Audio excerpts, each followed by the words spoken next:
လို့ရှိရင်ဒီချေတို့က19 cm ဆွဲလိုက်မယ်အဲ့ဒါပြီးသွားလို့ရှိရင်နောက်ချမ်းက21ဆိုလို့ရှိရင်ဘယ်လောက်ဆွဲရမလဲဆိုလို့20 cm ဆွဲလိုက်မယ်ဟုတ်ပြီနော်အဲ့တော့ 1 cm စီဒီချေတို့က short ပြီးတော့ဆွဲရမယ်ဟုတ်ပြီနော်အဲ့ဒါပြီးပြီဆိုလို့ရှိရင်ဒီချေတို့ကဒီရှေ့ချမ်းဘက်ပေါ့နော်ဒီဟာရှေ့ချမ်းဘက်ဒါနောက်ချမ်းဘက်ရှေ့ချမ်းဘက်ကိုဒီချေတို့ကဘယ်နှပုံပုံရမလဲဆိုရင်4ပုံပုံရမယ်ဟုတ်ပြီနော်ဒါဒီချေကအကျမ်းမြင့်ပုံလိုက်တာပေါ့နော်4ပုံပုံရမယ်4ပုံပုံပြီးသွားလို့ရှိရင်ဒီပထမတစ်ပုံကနေပြီးတော့အပေါ်ကိုဘယ်လောက်တက်မလဲဆိုတော့1.2 cm ဟုတ်ပြီနော်ဒီအမှတ်ကနေအပေါ်ကို1.2 cm တက်မယ်ဟုတ်ပြီနော်အဲ့ဒါပြီးရင်တပုံနှစ်ပုံသုံးပုံမြောက်ပေါ့နော်နောက်ဆုံးပုံကိုကြတော့ဒီချေတို့ကဒီအောက်ကိုဘယ်လောက်ဆင်းမလဲဆိုတော့ရှေ့ချမ်းဖြစ်တဲ့အတွက် 0.7 cm ဆင်းမယ်0.7 ဆိုတာဒီချေတို့ 1cm မပြည့်ဘူးပေါ့နော်0.7 cm ဆင်းမယ်ဆင်းပြီးသွားပြီဆိုလို့ရှိရင်ဒါလေးကိုပေခွေးလေးနဲ့ white ပေးရမယ်ဟုတ်ပြီနော်အဲ့တော့ပေခွေးလေးနဲ့ white မယ်ဒီက 1.2 အမှတ်ရဲ့ပြီးရင်ဒီ 0.7 အမှတ်ရဲ့ဒီအမှတ်ကိုမထိလဲရတယ်ပေါ့နော်ဒါလေးကိုပြည့်ပြည့်လေးဒီလိုလေးဆွဲပေးရမယ်ဆွဲပြီးသွားပြီဆိုတော့မှဒီ 0.7 အမှတ်လေးနဲ့ဒီလိုလေး white ပြီးတော့ဆက်ပေးရမယ်ဟုတ်ပြီနော်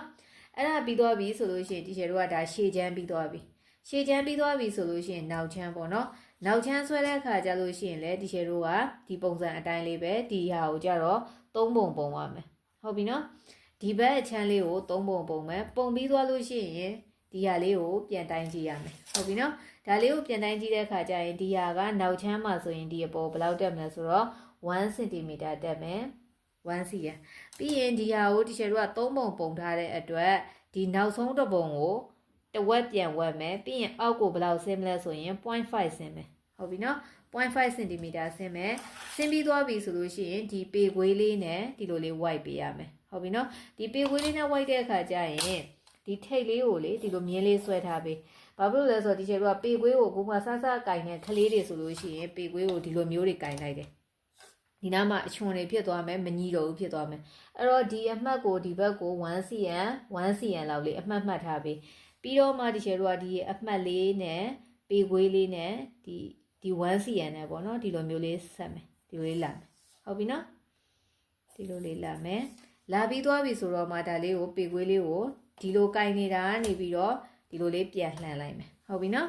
ပြန်လှန်လိုက်ပြီးသွားလို့ရှိရင်ဒီချေတို့ကဒီ 0.5 ရှိတယ်အဲ 0.5 လေးနဲ့ဒီလိုမျိုးလေးဆက်လိုက်ရင်ရသွားပြီအဲ့တော့ဒီဟာလေးဆိုလို့ရှိရင်ဒီချေတို့ကဒီဘက်ကရှေ့ချမ်းဒါနောက်ချမ်းပေါ့နော်လက်အခုံးလေးဖြစ်သွားပြီအဲ့တော့ဒီအကွေးလေးကိုပြန်တိုင်းလိုက်တဲ့အခါကျရင်ဒီရှေ့ချမ်းကရှေ့ချမ်းနဲ့ကွက်တိဖြစ်ပြီးတော့နောက်ချမ်းကနောက်ချမ်းနဲ့ကွက်တိဖြစ်လိမ့်မယ်ဘာဖြစ်လို့လဲဆိုတော့ဒီချေတို့ကဒီမြင်းဖြန့်ပေါ့နော်ယူထားတော့က1 cm short ထားတယ်ဒီမှာလဲနောက်ချမ်းကိုတိုင်းတဲ့အခါ1 cm short ထားတဲ့အတွက်ပြန်တိုင်းတဲ့အခါကျရင်ကွက်တိဖြစ်လိမ့်မယ်ပေါ့နော်အဲ့ဆိုရင်လက်တက်လိုက်တဲ့အခါကျလို့ရှိရင်လည်းလုံးဝအကုန်ကွက်တိဖြစ်တယ်ပေါ့နော်ဘေးမှာ1နေပိုနေတာလက်တက်လိုက်တဲ့အခါကျရင်လက်နဲ့အင်ကြီးကိုယ်ထဲနဲ့မညီတာတွေပေါ့နော်မဖြစ်တော့ဘူးပေါ့နော်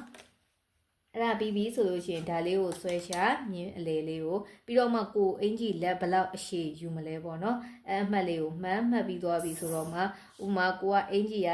လက်အရှည်က15 cm ဆိုရင်15 cm ယူပါယူပြီးသွားလို့ရှိရင်လက်ဝ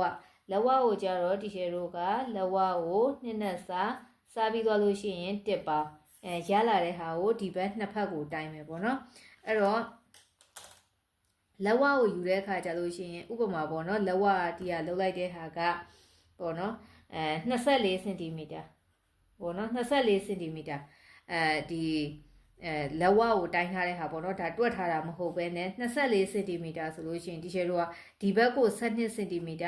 ဒီဘက်ကို12 cm အဲ့လိုမယူဘူးပေါ့နော်24 cm ဆိုရင်ဒီအလဲတက်တဲ့ကိုဒီချေတို့ကဒီတဝက်မယူဘဲနဲ့ဒီအလဲအမှတ်ကိုပေါ့နော်24ရှိရင်ရပြီ24ဒီအလဲကွက်တိဖြစ်เสียရမလို့24ကိုဒီလိုအမှတ်မှတ်လို့ရတယ်ဟုတ်ပြီနော်ဒီဘေးနှစ်ဖက်ညီရမယ်အလဲမှာ24ရှိရမယ်အဲ့ဆိုရပြီပေါ့နော်အဲ့ဒါပြီးရင်ဒီချေတို့ကဒီအမှတ်နဲ့ဆက်မယ်ဒီဘက်ကလည်းဒီအမှတ်နဲ့ဆက်မယ်